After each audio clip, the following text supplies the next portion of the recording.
Welcome to the Stock Scores Market Minutes for September 12th, 2017. This week's topic, when to take a loss, then my regular weekly market analysis, and finally, we'll look at the trade of the week on NLNK. Limiting the size of your losses is essential to overall trading performance. We want to plan to lose on moves down through important support zones on the chart. Now, we can use inflection points before the entry signal to define support. An inflection point is the price where it changes direction. So this would be the inflection point. Price going down, stops going down, starts going up. Maybe you buy the breakout. Your last inflection point is where you want to put support.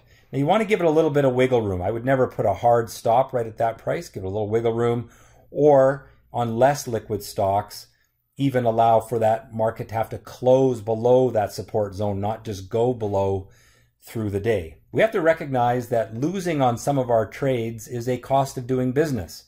And to keep your costs down, you have to limit the size of your losses. All right, let's get into this week's market analysis. You can see that volatility is compressing. This is the 30-day, 60-minute chart. And we had some volatility there. Market rallied up to the old highs, got stuck. That's what we expect to have happen. And we've been sort of consolidating into this tighter range ever since then. Now, that is a typical pattern before a breakout. And so I'm hopeful, expecting perhaps, that we will get a break to the upside. If instead this little upward trend line is broken, then we're going to threaten to try and break this trend line on the longer term daily chart. Now, we've got two trend lines there. I didn't draw those very well, but you get the idea. We bounced off of that higher one a couple of weeks ago. We are still above it. We are just getting stalled underneath resistance, looking for the breakout point. But the momentum is up. And so as long as it is up, you should be a buyer or an optimist for US stocks until that trend line is broken. On the Russell 2000 small cap sector, this is the daily chart going back 1 year. You can see that we have been stuck in a sideways range for most of the year. And that is why there has been not a lot of action in those small cap cheap stocks. Until we can get a breakout and some real volume coming into this market like we had back there, I would stay relatively far away from the small caps, although you might find the odd one that does well. Moving along to the TSX, you can see that we are in a downward trend line, downward sloping channel. We are in about the middle of the channel, so my expectation is we can still fall lower before we get a bounce point, which will be somewhere around the bottom of the channel. And I would remain pessimistic on this market in the short term until it can break to the upside through the top of that channel, which is serving as resistance. Looking to the longer term chart, you can see that that long-term upward trend line was broken. We've now switched to a situation of falling tops and a downward sloping channel. And that tells me that this market more likely to go lower than higher. There is some support down here, but we have some distance to fall until we get to that. So generally speaking, I would be cautious with Canadian stocks. Moving on to the TSX Venture, you can see a little bit of a pickup there, mostly because of weakness in the US dollar, which has meant strength in gold, which has meant many of the mining names on the TSX Venture have been trickling higher, but it's not an excited market. There's not a lot of action in this market right now. And so I think you have to be very selective because, let's not forget, that trend overall is still down and we're getting to the top of the channel where we would expect some selling pressure to come in. Onto the Treasury bond market, you can see on this daily chart that we broke through some resistance this week, and that points to bonds moving higher, which means interest rates going lower. And so my expectation is we will see continued strength in the US bond market, which means weakness in interest rates. Not a bad thing if you're looking to borrow money. US dollar is a real interesting chart because we are in this pretty steady downward sloping channel, and we've tried to hold support. We held it there and we actually broke through this week. And so my thought is the US dollar probably continues to slide lower, and that is going to be a positive for the US stock market because it makes US stocks cheaper.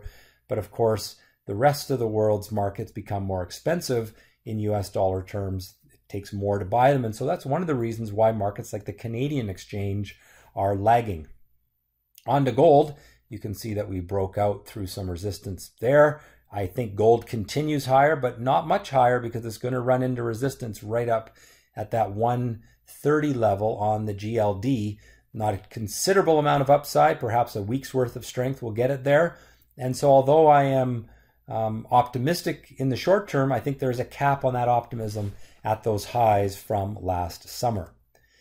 And looking at oil, it has not done as well with the weakness in the US dollar. Of course, weakness in US dollar makes oil cheaper, but oil hasn't really had the rally that we would expect given the weakness in the US dollar. And it hit the top of this downward sloping channel this week. See right there, it got stuck, and we had a pretty good sell-off on Friday. Now we'll see if this cycle of rising bottoms is broken. Watch how this market moves around the pointy end of the triangle that I've drawn there. If it breaks down through the bottom, be a bear on oil. If it breaks up and breaks the downward trend line, perhaps we can have some optimism about oil again after many months of pessimism. Fear, relatively low. You can see we're compressing in fear. The cycle there is towards diminishing volatility. And now we have to see, is it going to break to the upside or break to the downside and go back to those old lows there? For now, it looks like fear is diminishing, but I still think it's a coiled spring that could go either way, more probably to the downside. But if it does break to the upside, that probably means we're looking at more corrective action in stocks. So the US stock market, long-term bullish, short-term neutral as it gets stuck under resistance in the short term. Bearish on both time frames for Canadian stocks. Gold, neutral long-term, simply because I don't see considerable upside with those highs from last year. Likely going to hold back gold, but bullish in the short term. The trend is up. It's got maybe a few more days of upside before it hits that resistance level.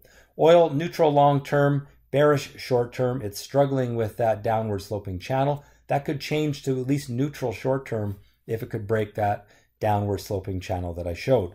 US stocks stalled at resistance this week as expected, but with volatility compressing, a breakout could be imminent. Watch for that.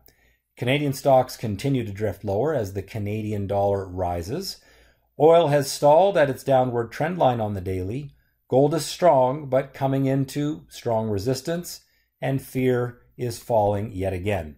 Here's my trade of the week. This was actually a day trade that I found at about 10:18 on Thursday, but it also worked out as a good swing trade because we had the old action candle there. You can see the pink dot.